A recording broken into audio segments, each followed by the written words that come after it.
Shepard. He's a hero, but he's just one man. If we lose Shepard, humanity might well follow. The great success for us was that we have millions of people out there who loved the first game and really want to know what happens next.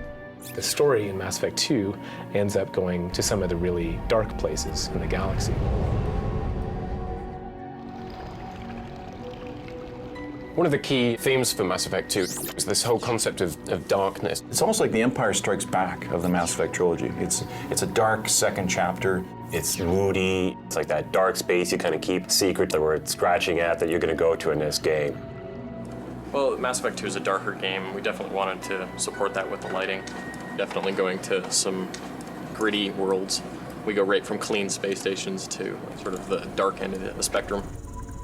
From a cinematic point of view, lighting is so important. We wanted to make each level have its own color palette, have its own lighting style. What this allows us to do is to guide the player through color and lighting, through the story, through the ups and downs, but each level is designed with its own specific color mixture, color temperature, color palette in mind. It falls to me to remove your stain from our world. Stop talking and get to it. Attack!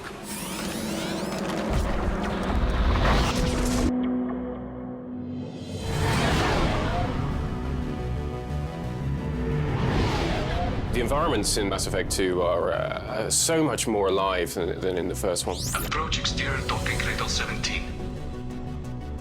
We have so much more diverse range of places and locations to visit in the second one. So we wanted to go to a place called Omega, which is the opposite of the Citadel. It's a station that's built underneath this asteroid that's mining it.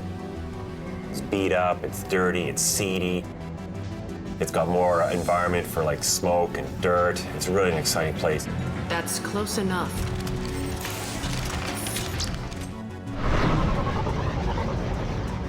This is the Krogan homeworld. One of the things that we really wanted to play up with this world is just how blasted it is. It's absolutely ruined. The wind here is just harsh and ripping. It kicks up all kinds of dust and atmosphere and really just make the player feel like it's this choking experience. You can go to a bright, shiny location and it looks natural in the world. You can go to a really dark and dreary location, it fits as well. And the team has used that to actually just drive the emotional engagement of the environments to a whole new level.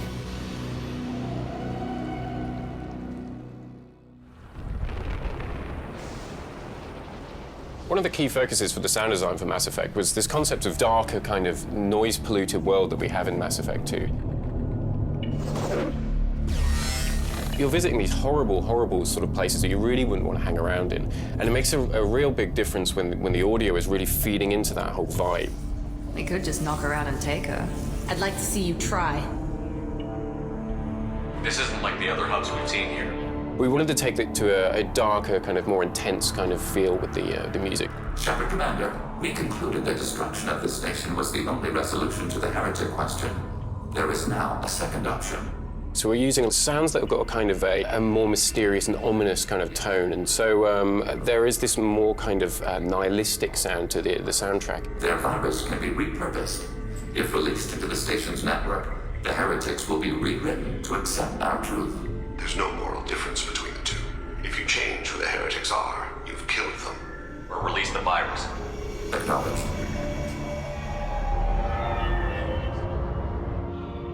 So, this assassin, you planning to stop him? I'm just here to make sure he survives.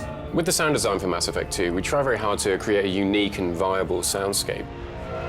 For an example, the flying cars that you hear traveling around in places like the Citadel and Ilium. There's a bridge downtown that's got this really strange kind of corrugated metal arrangement on the floor that's got this really interesting sound when cars drive over it. So I recorded all these strange pass-by sounds and sort of distorted the sound to create this weird sort of tonal element as the cars fly past. And you can hear that in all of the flybys on places like that.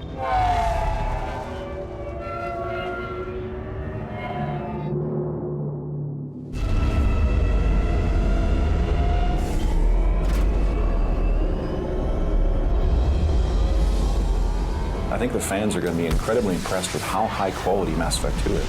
We've got a job to do. Let's get to it. Really intense cinematic sequences, emotionally engaging narrative. Our place in the universe is more fragile than we'd like to think. Beautiful characters, characters you really feel are just credible and real characters you can interact with. I think what we've got is a game that's even better than we thought it was going to be when we started designing it. It feels like you're playing your own game, like we built it just for you, the fan. It's like uncharted territory. It's a world within a world. For those people who think you're the center of the universe, now you are. It's a roller coaster ride right to the end. It's fantastic. It's just incredible. There is no limit to it. I'm really proud of the Mass Effect 2 team. I mean, they just poured their hearts and souls into this. They're smart and they're creative and they're passionate, and they really worked hard to deliver an amazing experience for you, the fans. We need to hurry. Right. It's not only an incredibly ambitious story in terms of what we're trying to do, but for players, it is an incredibly ambitious achievement to have played through, 1, 2, and then 3 games where all of your decisions, all your actions are actually starting to cascade and they're affecting the entire world around you. I think people are just going to be blown away by it. And they'll start to really sense the direction that the game is going and the trilogy is going. And people are going to be pretty excited and chomping at the bit for the next installment.